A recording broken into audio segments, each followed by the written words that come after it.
let's go through the papers then for the last time this morning with Petri Hoskin and Dawn Neeson. Good to see you both once again. Let's start with a bit of a bonfire in the Daily Mail, Petri.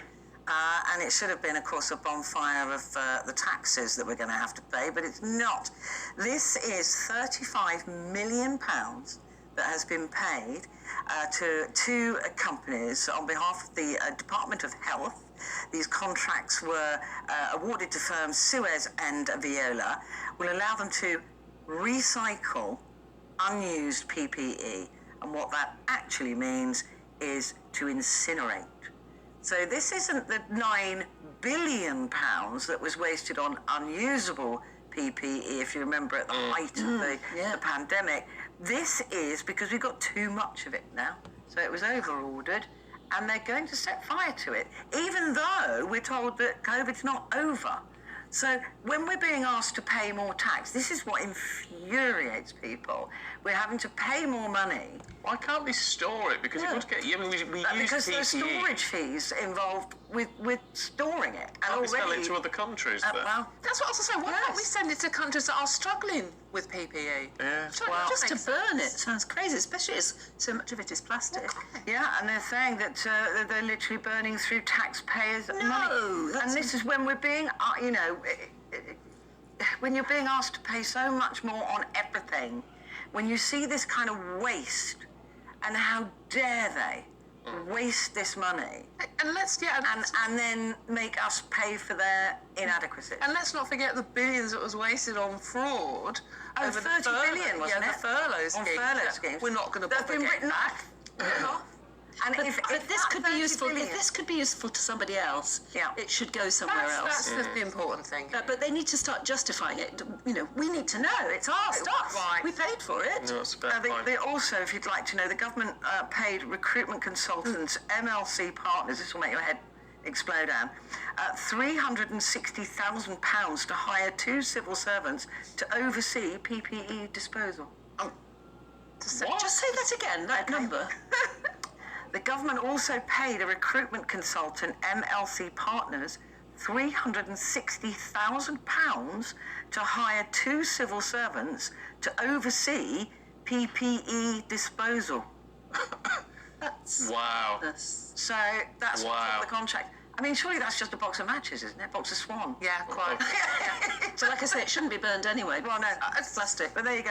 That'll make you furious. Wow. Right. There will be an inquiry into all this, won't there? There will. There Yes. should be. Yeah, but they're going to be marking their own homework, aren't they? We'll have an inquiry into how well we did during this pandemic, and we'll do the inquiry ourselves. I mean, the problem is things like this sort of wastage and these sort of contracts, they've been going on for ever and a day. Forever. Yeah. But it's just when you see it in black and white. Yeah. Yeah. I mean, why would you pay a recruitment firm 400 grand to hire two people? To hire two people. To oversee burning. I mean, honestly, it does seem to be. I mean, for a few, Bob might have turned up with a box of matches and sorted it out herself. Or you could have recruited somebody, but not for 360 grand. They got two Unbelievable. people for that. Yeah.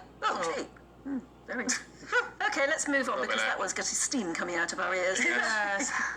Oh, That's what Dawn, this- to the killer of Sabina Nessa, Yeah, who was this sentenced yesterday. Yeah, this is the horrific story of Sabina Nessa, who was horrifically, brutally murdered by, his name is, I don't want to say No, it. don't say it. Don't say it. A piece of filth, any case. He battered her 34 times. She was chosen as random as she walked through a park on her own, and he didn't know her, she had nothing to do with him. He just selected this poor young woman, she's 28 years old, a primary school teacher, just selected at random, a young woman going about her business.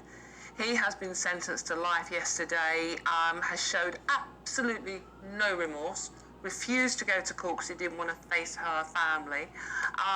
Is there a minimum tariff on that? 36 years. There's a minimum tariff. That's the minimum. Right. But I mean, he's only 34. I mean... Well, he'll be 70 when he gets out, Still, at she'll least. never get out. She was 28, Stephen. Her life has been taken from her. Do you know what I can't believe is the judge couldn't compel him to be in that's court. what I thought. Yeah. I thought that was really weird when the judge said, well, I can't make him. Why can't you make him? Yeah. He should be Outrageous. dragged. And go, oh, I don't want to go. All right, then. He should have been dragged there. It's about his Yeah. rights. Why? It's about his rights. I mean, the picture that the Sun have and a few other papers have today, and that's why I've chosen the story, is it's CCTV of this piece of filth selecting a rolling pin at a store as a potential murder weapon. That's the amount of planning, and then he then drove from Eastbourne up to London to select a victim at random. And I want to talk about Sabina because what happened to her was overlooked in all the Sarah Everard coverage, which is of course incredibly important.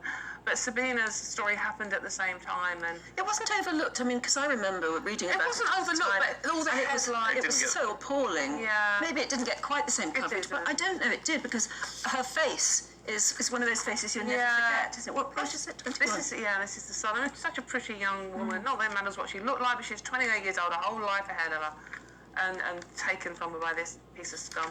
Yeah, who doesn't even turn it to court to face. No. I just don't, I can't understand why the judge couldn't make him. No, I think that Face the should be music. something they should do. Make them stand there and take the shame, if nothing Absolutely, else. if nothing else. Yeah. Petrie, in the Daily Mail, Mr. Rascal, Dizzy Yes. Rascal, I don't know his real name actually. Dizzy Rascal, Dylan Quabina Mills, was let off with a community order for domestic violence despite the judge blasting the bullying rapper's lack of remorse. 37 years old, he's going to be subject to a night-time curfew for 24 weeks, and he must be on a tag, which presumably means he's allowed out during the day. But last month, his ex-fiancée tearfully told the court that she'd left their 9-year relationship because of domestic abuse. This doesn't feel like domestic abuse is being taken that seriously. And when we were just talking now about Sabina's killer, he was a domestic abuser before he turned to murder. Although my understanding is that the wife hadn't reported him, to the police. But in this instance, if Dizzy Rascal had been reported, and now the judge has said, well, you're a bully and you're a bad man, here's a nighttime curfew. It depends what. I mean, I don't know the details of the case, but what he was, whether it's violent domestic abuse or something else. I mean, it's not that one is necessarily worse than the other, but it's about what potential dangers he may pose to the community. Yeah, but I mean, things start off in a way, don't they? Particularly with domestic abuse, they might start off with screaming and shouting, and then a bit of a push, and then things escalate. And it's better not to ignore it. And if somebody is in a domestically violent relationship, please seek help. There's so many ways of doing it. Somebody will hear you. Before we run out of time, could we race ahead to the Grand National? Oh, see what you did. Because it's this afternoon, later this afternoon, and you've got a tip for us about who to bet on. I don't. Actually, I was going to talk about the lovely ladies in the Ladies' Day. It's not what it says there, but go on, do it anyway. Okay, any case, look, it's the big race today, and whether you Shall I like... hold that one up? Go on, yeah. Yeah, go on. It's what you turn up in. Mind you, it's going to be really cold. My first, maybe it's my age, but my first thought when I looked at these pictures was they look gorgeous, bright, colourful, good for them. But aren't they cold? Wear your wellies. Yeah, absolutely. And a vest. Yes. A vest. Get that vest on. Get your vest on. I had my pyjamas on last night in bed. Yeah. I've started doing that after we talked about it last week. I've allowed the dog on the bed now. Good. Same reason, she's warm. So, Absolutely, yeah, no, it makes sense. So stay warm, ladies. Yeah, but I mean, still have a good... Do you ever have a flutter or I not? do, yeah. My dad loved to bet on the GGs, so I'm going to have a gamble. But I haven't actually looked at the form today, so I don't know which one to bet on yet. Have you ever done it, Petrie? Had a flutter? No, I just pick a name anyway. I don't. Yeah, I only go by name. look, Petrie, we're almost out of time. We've got about 30 seconds. I just want to quickly, in the Daily Mail, why saying I do in a marriage is a Yeah, bad I idea? mean, you're a friend of mine, Stephen, and I just want to give you some advice. Thanks. It says your wedding day may be the best day of your life, but the honeymoon period is really short-lived. So according to researchers, newlyweds report lower life satisfaction and higher levels of psychological distress and increased alcohol consumption not long after saying I do. Oh. So That's a lovely, happy note. So good luck, feel Stephen. better. Congratulations. You feel better before you get married and worse afterwards. Right. Well, I have to say, it will not be the best day of my life. Oh, no. Meeting me once. It's just the best day so far. Oh, That's That's how we look at it, ladies and gentlemen. Despite the fact I have a hard shell, I'm soft on the you're inside. so soft. You're pathetic.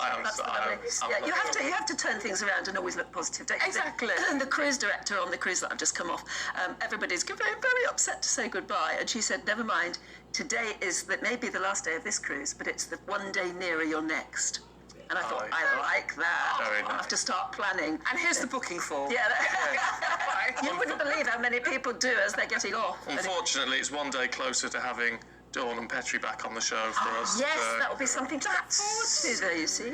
You have to have things to You look forward almost to. sounded like you meant that one, Anne. Almost. I love you too. I do. Thank you both very much indeed. It's been great to see you. Yeah, it really has. Thank and it's you. coming up to exactly 9:45.